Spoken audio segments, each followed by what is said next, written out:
Supporters of the Fairbanks Four and the Alaska Innocence Project came out today by the many in what was called a protest for Idle No More Day of Action. The case of the Fairbanks Four is just indicative of a larger problem that we have with this system of justice. Supporters of the Fairbanks Four have been fighting for years for what they call an extreme injustice that has imprisoned 4 men for over 15 years. Although recent developments have left them somewhat relieved, the case still remains, to them, full of sad twists and turns. The story just got so much sadder.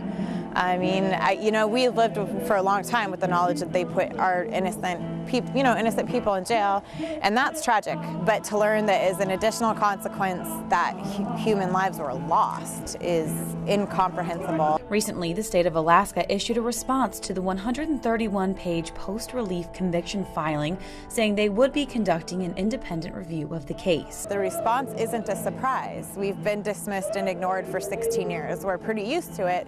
But that doesn't make it acceptable. It's still wrong. I mean, the state came out and said, hey, we know we're right, but now we'd like to offer to do an independent investigation of ourselves, by ourselves. By the way, we're not going to answer any questions. Employees have not only known these men are innocent, but known who killed John Hartman since at least 2002 or 2004. I think that as this story is exposed, that the circle of people harmed will widen and the circle of perpetrators will widen. Despite all the twists and turns, the 4 men at the center of it all remain positive about what the future could hold for them. So I've talked to Kevin and Marvin and Eugene and George all, and they feel encouraged. And on one hand, but on the other hand, you have to remember they just got handed back into the system that put them where they are. So they're cautiously optimistic. Finally, Hazel Roberts Mayo, Marvin Roberts' mother, says she gets her comfort from the strength of her son and his belief that he will one day come home. Marvin's been keeping me strong. If it wasn't for him being strong and believing in God, it'd just be too hard. The truth is out now.